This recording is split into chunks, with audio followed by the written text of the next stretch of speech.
Hi again everyone, Scott Pirate Popcorn fan here, and in this video I'm going to be reviewing the newest science fiction movie that was just released in theaters and on HBO Max, the new Dune movie. Now, real quick, this new Dune movie, it was originally based on a novel, which was released published and released like a decade prior to the original Star Wars movie. So it was released, the original novel, it was released in 1965, the original Dune novel. And it's a pretty long book, and it's one of the many science fiction material or sources that George Lucas used when he made the original Star Wars movie. So, this new Dune movie, it's an adaptation of that original novel. And, real quick, I went into this movie completely blind, not knowing a whole lot about this world. So this is the movie that introduced me to the franchise, because after I watched the movie, I looked it up. There was also a movie that came out in the 1980s that adapted the original novel as well. And this new movie, it's, obviously a new rebooted adaptation. And what I really liked about this movie and this story is that it's a science fiction fantasy film, and once you see this movie, you'll see kind of this element of what's in the story. It takes elements. Well, I mean, it doesn't take elements, but I'm guessing that some of the elements of the story is what inspires Star Wars and Game of Thrones, because there's certain factions of people within this film labeled as houses, similar to Game of Thrones. So you can kind of make that kind of comparison, not just to Star Wars, but to other fantasy films like Lord of the Rings or Harry Potter even, and Game of Thrones, because there's certain story elements in this movie that are similar to Star Wars and Harry Potter. Like, there's the lead character, I forget his character's name in the movie, but he has a similar kind of arc, I guess you could say, as, say, the prophecy or the chosen one of this prophecy. And it's interesting as they show this world and introducing us to all these different characters. That's really like the first half of this movie, just trying to introduce us to this world and to all these characters. So there's a lot of exposition. That's my main flaw with this movie. It's just that, because it's trying to do so much, introducing us to this world, there's just so much exposition, it can be a little too much. So it might be better to, watch this movie a couple times to really fully understand it. Kind of like how it was for me watching Game of Thrones. It took me a while to really fully,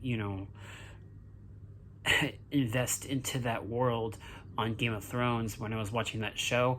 So for those of you that aren't aware of Dune, it might be that way for you as well, watching this movie for multiple rewatches to really be fully invested in this world.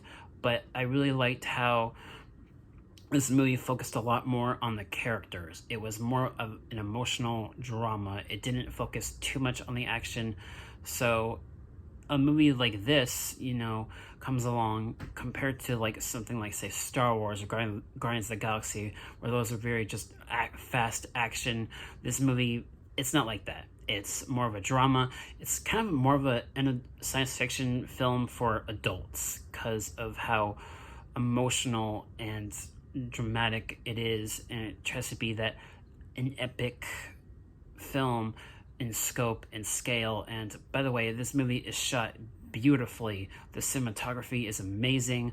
The score by Hans Zimmer, it's one of his better scores in a while. It was really interesting music throughout the entire film, and from the set design to the costumes, the cinematography, just everything about this movie, it was just breathtaking to watch.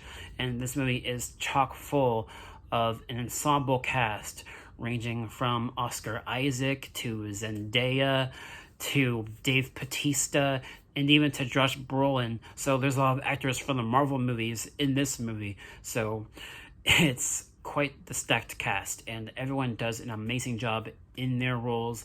And it's, very fascinating to watch this movie and seeing how many different elements of story and scope and scale and set pieces and costumes, just all of that being juggled.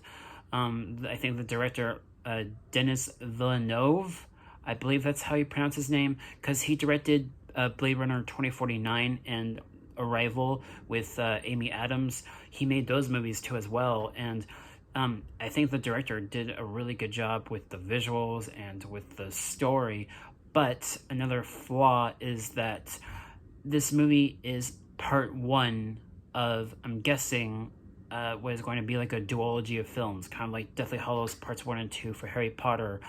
So I'm guessing, because there's a lot of plot threads in this movie that are unresolved by the end, so naturally there's going to be a second film, which hopefully will happen, that will, help conclude the story and continue these plot threads and answer questions that I'm sure people will have by the time this movie ends. So overall, I think this is a really good movie. It's one of the better science fiction movies I've seen in quite some time. I definitely recommend it for those of you that want a science fiction movie that focuses a lot more on emotion and drama, and also has quite a few themes of politics. Like, there's themes of politics and stuff like that in the movie too as well. So it's a lot more mature in that way with the storytelling, and it's a great movie. Definitely something that could potentially have quite a bit of a cult following in the future. It's a really good movie, and I would give Dune 2021 an A. That is my grade. Thank you guys so much for watching, and I will catch you all in the next video. Peace.